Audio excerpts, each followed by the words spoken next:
ಪಹಲ್ಗಾಮ್ನಲ್ಲಿ ಭಯೋತ್ಪಾದಕರ ದಾಳಿಗೆ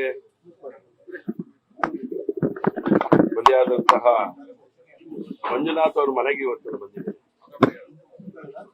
ನಾವೆಲ್ಲರೂ ಒಟ್ಟಾಗಿ ಬಂದಿದ್ದೇವೆ. 1 ವರ್ಷ ಆಯ್ತು ಮಂಜುನಾಥನ ಕಳ್ಕೊಂಡು. 11ನೇ ತಾರೀಕು 12ನೇ ತಾರೀಕು ವರ್ಷಾಂತಿಕ ಕಾರ್ಯಕ್ರಮ ಕೂಡ ಮನೆಯಲ್ಲಿ ಕುಟುಂಬದವರು ಒಟ್ಟಿಗೆ ಸೇರಿ ಮಾಡಿದ್ದಾರೆ.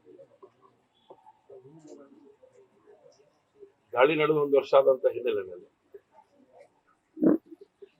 ಕುಟುಂಬದವರಿಗೆ ಬಂದು ಮಾತಾಡ್ಸ್ಕೊಂಡು ಹೋಗ್ಬೇಕು ಅನ್ನೋ ಹಿನ್ನೆಲೆಯಲ್ಲಿ ನಾವೆಲ್ಲರೂ ಒಟ್ಟಿಗೆ ಬಂದಿದ್ದೀವಿ.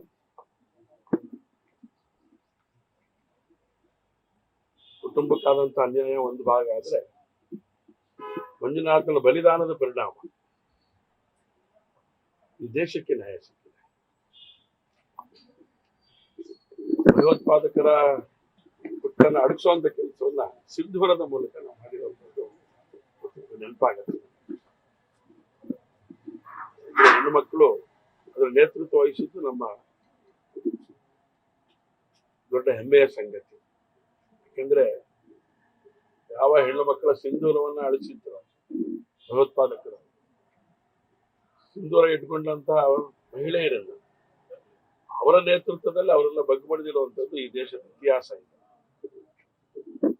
ಹಾಗಾಗಿ ಆ ಕುಟುಂಬಕ್ಕೆ ಮತ್ತೊಮ್ಮೆ ನಿಮ್ ಜೊತೆ ನಾವಿದ್ದೇವೆ ಅನ್ನೋಂತ ಸಂಗತಿ ತಿಳಿಸೋಕ್ಕೋಸ್ಕರ ನಾವು ಒಟ್ಟಿಗೆ ಬಂದಿದ್ದೇವೆ. ಇನ್ನೊಂದಷ್ಟು ಸಂಗತಿಗಳ ಅವಶ್ಯಕತೆ ಇದೆ, ಆಗಬೇಕಾಗಿದೆ. ಒಂದಷ್ಟು ಸಂಗತಿ ಈಗಾಗಲೇ ಕೇಂದ್ರ ಸರ್ಕಾರ ಮತ್ತು ರಾಜ್ಯ ಸರ್ಕಾರ ಮಾಡಿದೆ.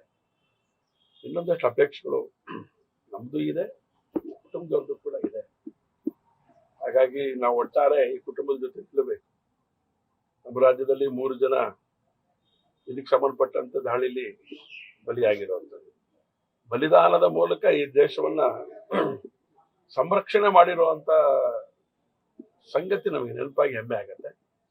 ಹಾಗಾಗಿ ಈ ಕುಟುಂಬಗಳಿಗೆ ನಮ್ಮ ರಾಜ್ಯದಲ್ಲಿ ಯಾರು ಈ 3 ಜನ 27 ಜನ ಪೈಕಿ 3 ಜನ ನಮ್ಮ ರಾಜ್ಯದಲ್ಲಿ, ಹಾಗೆ ಆ ಕುಟುಂಬಗಳಿಗೆ ಶಕ್ತಿ ಕೊಡುವಂತ ಕೆಲಸವನ್ನ ಸರ್ಕಾರ ಮಾಡಬೇಕಾಗತ್ತೆ. ಶಿವಮೊಗ್ಗದ ಈ ಮಂಜುನಾಥನ ಕುಟುಂಬಕ್ಕೆ ಅವರ ಮಕ್ಕಳ ವಿದ್ಯಾಭ್ಯಾಸ ಇರ್ಬೋದು, ಒಂದು ಸರ್ಕಾರಿ ಕೆಲಸಕ್ಕೆ ಸಂಬಂಧಪಟ್ಟಂತ ಸಂಗತಿ ಇರ್ಬೋದು, ವಿಶೇಷವಾಗಿ ಅವರ ಅಮ್ಮನ ಆರೋಗ್ಯ ಸಂಬಂಧಪಟ್ಟಂತ ಸಮಸ್ಯೆ, ಅದಕ್ಕೆ ಬಹಳ ಅಗತ್ಯವಾಗಿ ಬೇಕಾಗಿರುವಂತ ಯೋಚನೆಗಳನ್ನ ಮಾಡಬೇಕು ಅಂತ ಒಂದಷ್ಟು ಯೋಚನೆ ಮಾಡ್ತಾ ಇದ್ದೀವಿ. ಒಟ್ಟು ಸಮಸ್ಯೆಗಳನ್ನ ಅರ್ಥ ಮಾಡಿಕೊಂಡು ಅದಕ್ಕೆ ಶಕ್ತಿ ಕೊಡುವಂತ ಕೆಲಸ ನಾವು ಮಾಡ್ತೇವೆ. ಸರ್ಕಾರ ಜೊತೆ ಇದನ್ನು ಮಾತುಕತೆ ಮಾಡುವಂತ ಕೆಲಸ ಮಾಡ್ತೀವಿ ಅಂತ ಹೇಳ್ತಾರೆ. ಕುಟುಂಬ ದೇಶನ ಸಂರಕ್ಷಣೆ ಮಾಡೋದ್ರೊಳಗಡೆ ದೊಡ್ಡ ಶಕ್ತಿಯನ್ನು ಕೊಟ್ಟಿದೆ ಅಂತ ಮತ್ತೊಮ್ಮೆ ಆ ಕುಟುಂಬವನ್ನು ನೆನಪು ಮಾಡ್ಕೊಳ್ತಾ ಶ್ರದ್ಧಾಂಜಲಿಯನ್ನು ಸಮರ್ಪಣೆ.